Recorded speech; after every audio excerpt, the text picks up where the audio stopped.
Wow, it's been a full year since I got the dual toolhead XL, with a lot of hours printed on, the exact number right here. So with that, let's actually talk about this machine. And before we go any farther, I do want to mention that regardless of what I say in this video, I do actually really like this machine, and it's definitely something I've enjoyed having. Okay, so the print quality of that machine has actually been really good, even though I was using the 0.6mm nozzle. Some people were complaining that it wasn't quite enough detail, in which case you could easily swap to the 0.4, which is actually now the default ever since I got that machine. There have, of course, been some exceptions, such as the wildlife wobble games I was printing and a pumpkin that I did actually fairly recently, but for the most part, it's been doing really well. So originally, stringing was actually a really big issue with the XL, but lately, it's not been an issue. Actually, ever since I made that 3-month review, the stringing kind of went away, and it's actually now less than the Prusa Mini, which definitely wasn't the case to begin with. Speaking of that original review, a lot of the issues I brought up in that video have actually been fixed via software since I made that update. For example, you can now actually change the tool head right here when the file is already sliced. So you can actually do that from the user interface itself when you go to print the item, which is huge and definitely a nice thing to see. So while being able to swap to a different tool head is really nice, that is definitely not the biggest one, as the biggest one is when you have a multicolor print. You now do not actually have to have a purge tower, meaning that you do not have to have any wasted material when doing multicolor prints, which is huge and honestly the biggest reason I really wanted the XL originally. Even better, I haven't actually seen it compromise print quality. So why it wasn't in the original release, I'm actually not entirely sure unless they had to do something to make it actually reliable, which is my best guess.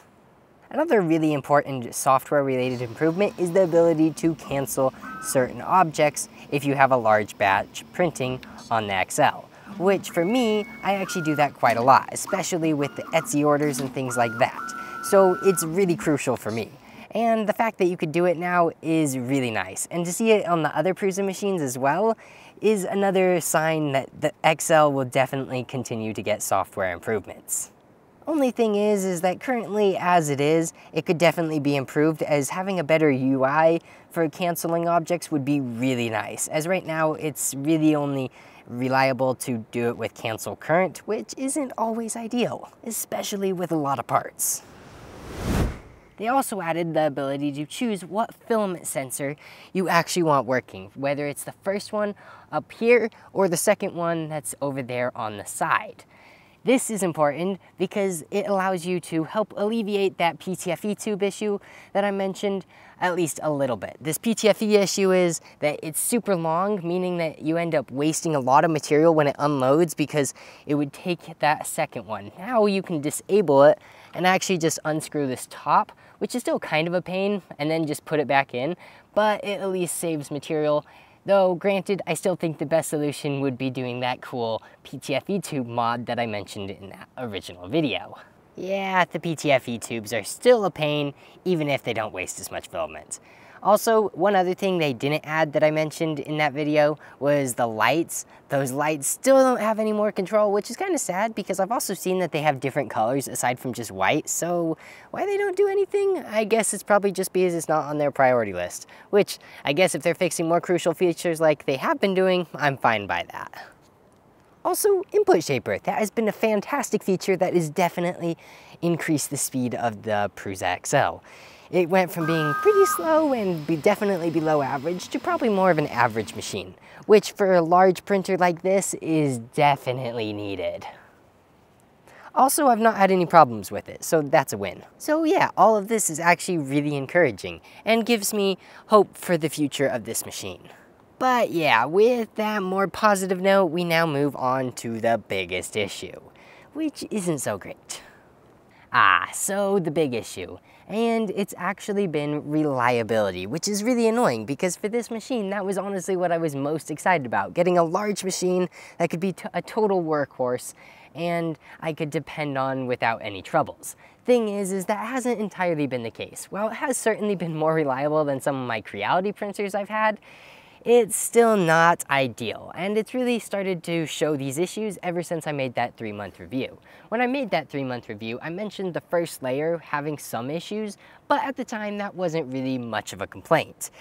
But since then, it's actually become a bigger issue, and it got bigger and bigger until finally I contacted Prusa and we went through a 3-hour worth conversation of sorts, trying to figure out if there was anything wrong with the machine and it would be covered by warranty.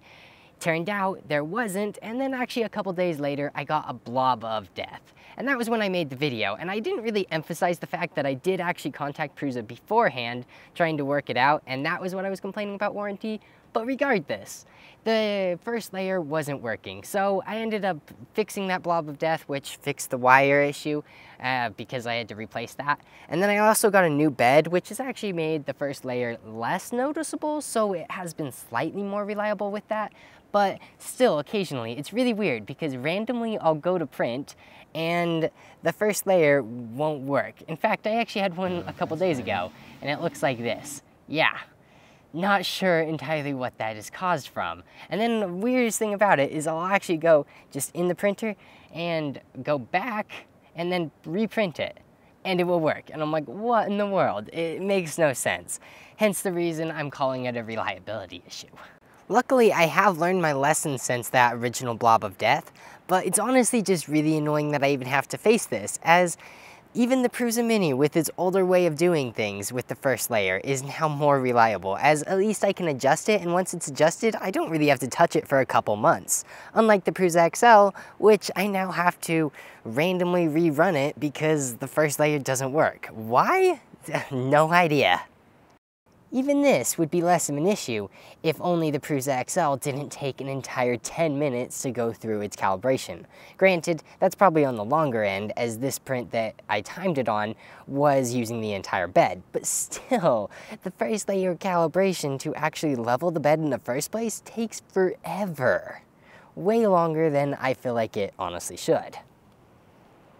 So outside of that pretty big reliability issue, the printer is actually great, and it really doesn't fail any other time unless a dot gets loose, which is actually pretty easy to fix. And then you can also, if it gets really out of line or out of whack, then you can actually just go into the settings and then recalibrate it. And once you do that, it's good again.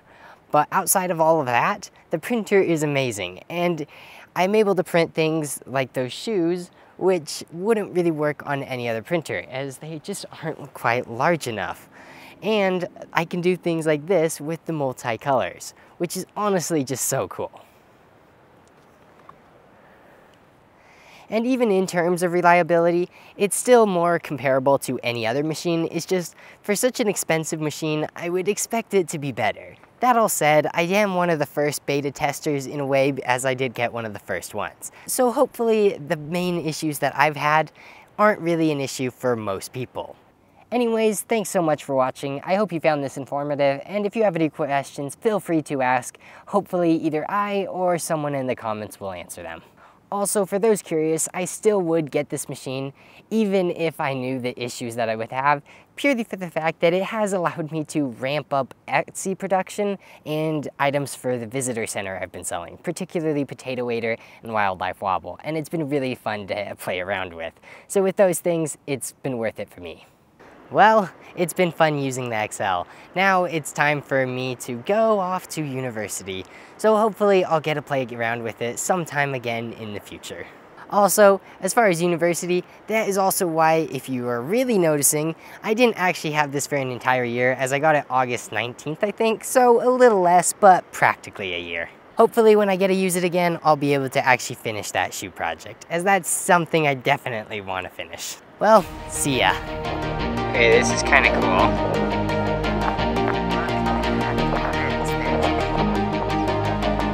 I saw them at the start. I don't know if they're gonna